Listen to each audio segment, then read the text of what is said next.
Assalamualaikum warahmatullahi wabarakatuh. Alhamdulillahi rabbil alamin. Wassalatu wassalamu ala ashrafil anbiya'i wal mursalin.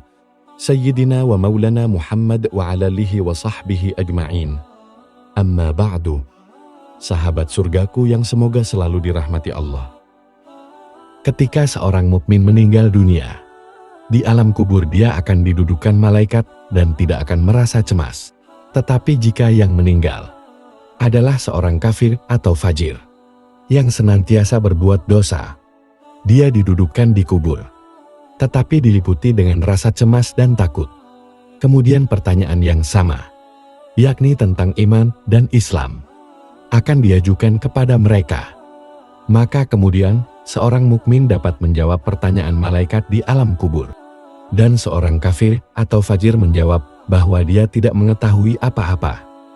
Dari sinilah mereka akan diperlihatkan surga dan neraka yang akan menjadi tempat tinggalnya nanti, sesuai dengan amal perbuatannya. Selanjutnya, seorang mukmin tadi akan diberikan nikmat kubur, berupa salah satu taman dari taman-taman surga. Dan orang kafir atau fajir akan disiksa sesuai dengan dosa yang telah dia lakukan semasa hidup di dunia. Al-Qurtubi berkata, "Ketahuilah bahwa azab kubur tidak hanya terkhusus bagi orang-orang kafir dan munafik saja, akan tetapi juga menimpa segolongan kaum mukmin. Semua tergantung amalnya serta akibat dosa dan kesalahannya." Sahabat surgaku yang semoga selalu dirahmati Allah. Sebab-sebab yang membuat penghuni kubur mendapat azab ada dua, umum dan terperinci. Sebab umum, mereka disiksa karena tidak mengetahui tentang Allah, menyia-nyiakan perintahnya, dan berbuat maksiat. Sedangkan sebab terperinci banyak disebutkan di dalam hadis. Berikut beberapa penyebab seseorang mendapatkan azab kubur. Yang pertama dan kedua, tidak menjaga diri saat buang air kecil dan suka mengadu domba atau namimah. Dalam sebuah hadis yang diriwayatkan Al-Bukhari, marra an-nabiyyu sallallahu alaihi wasallam biqabrain faqala innahuma la yu'adzaban wa ma yu'adzaban fi kabirin amma ahaduhuma fakana la yastatiru min al-baul wa amma al-akharu fakana yamshi bin namimah. Rasulullah shallallahu alaihi wasallam melewati dua buah kuburan. Lalu beliau bersabda, sungguh keduanya sedang disiksa. Mereka disiksa bukan karena perkara besar dalam pandangan keduanya. Salah satu dari dua orang ini semasa hidupnya tidak menjaga diri dari kencing. Sedangkan yang satunya lagi, dia keliling menebar namimah. Rasulullah Shallallahu Alaihi Wasallam memberitakan bahwa umumnya azab kubur itu berawal dari air seni. Abu Hurairah radhiyallahu anhu meriwayatkan bahwa Rasulullah Shallallahu Alaihi Wasallam bersabda, "Aktsaru adzabil qabri fil bauli." Kebanyakan azab kubur berasal dari air seni. Maka dari itu, agar selamat dari azab kubur, salah satunya yakni bertindak hati-hati saat membuang air kecil dan tidak mengadu domba orang lain. Yang ketiga dan keempat, orang yang mengambil Al-Quran kemudian menolaknya dan tidur dari menunaikan sholat wajib. Dalam sebuah hadis yang panjang tentang berbagai azab di alam barzakh, Rasulullah Shallallahu Alaihi Wasallam menjelaskan bahwa beliau bermimpi dibawa oleh dua orang malaikat untuk menyaksikan suasana di alam kubur. Hadis tersebut terdapat di dalam kitab Sahih Al-Bukhari dari Samurah bin Jundab. Dalam hadis tersebut, Rasulullah Shallallahu Alaihi Wasallam menjelaskan, "Semalam telah datang dua orang malaikat kepadaku. Keduanya berkata kepadaku, 'Berangkatlah.' Lalu aku pun berangkat bersama keduanya. Lalu kami mendatangi seseorang yang sedang berbaring terlentang dan seorang yang lain yang sedang berdiri, yang padanya ada batu besar. Tiba-tiba ia menjatuhkan batu itu ke kepalanya, lalu memecahkan kepalanya tersebut. Lalu batu itu jatuh menggelinding ke arah sana. Maka orang itu pun bergegas mengikuti batu itu untuk mengambilnya kembali. Kemudian dia kembali kepadanya dan melakukan seperti yang ia lakukan pada kali yang pertama. Beliau bersabda, "Aku bertanya, Subhanallah, siapakah mereka itu?" Kemudian datang penjelasannya di akhir hadis. Keduanya berkata kepadaku, adapun orang pertama yang kamu datangi, yaitu yang dipecahkan kepalanya dengan batu, maka sesungguhnya ia adalah orang yang mengambil Al-Quran, kemudian menolaknya, dan juga tidur dari menunaikan sholat wajib. Yang kelima, berdusta dengan satu dusta yang disebarkan ke seluruh penjuru bumi. Di dalam lanjutan hadis di atas, lalu kami pun berangkat, kemudian mendatangi seseorang yang sedang berbaring, dan ada seseorang lain yang berdiri yang padanya ada tombak dari besi yang melengkung ujungnya. Tiba-tiba orang yang berdiri itu mendatangi salah satu sisi wajahnya, lalu menusuk untuk merobek dari mulutnya sampai tengkuknya, lubang hidung sampai tengkuknya, dan mata sampai tengkuknya. Kemudian ia berpindah ke sisi yang lainnya, lalu diperbuat sebagaimana yang dilakukan terhadap sisi yang pertama. Tidaklah ia selesai dari sisi tersebut, sehingga sisi yang dirobek tersebut telah kembali sehat sebagaimana semula. Kemudian ia kembali kepadanya, lalu diperbuat kepadanya seperti yang telah dilakukan pada kali yang pertama.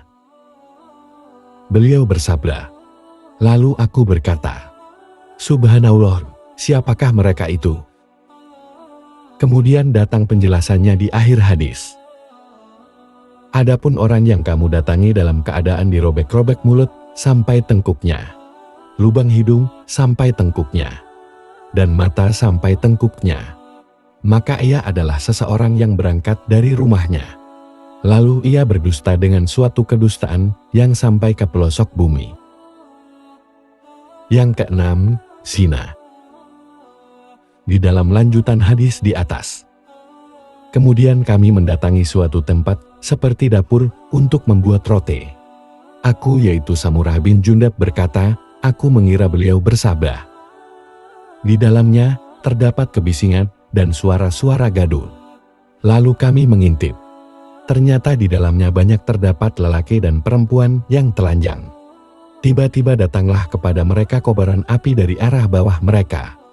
Jika kobaran api itu telah datang maka mereka segera berlindung. Kemudian datang penjelasannya di akhir hadis. Adapun laki-laki dan perempuan telanjang yang berada di suatu bangunan seperti dapur, maka sesungguhnya mereka itu adalah para lelaki dan perempuan pezina. Yang ketujuh, riba. Di dalam lanjutan hadis di atas, lalu kami pun berangkat. Kemudian kami mendatangi suatu sungai. Aku yaitu Samurah bin Jundab mengira bahwasanya beliau bersabda, sungai berwarna merah, laksana darah. Tiba-tiba di sungai itu ada orang yang sedang berenang dan di tepi sungai ada seseorang lainnya yang sedang mengumpulkan banyak batu.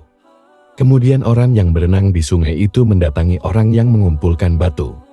Lalu ia membukakan mulutnya di dekatnya. Maka orang yang mengumpulkan batu itu menuapkan batu ke mulutnya.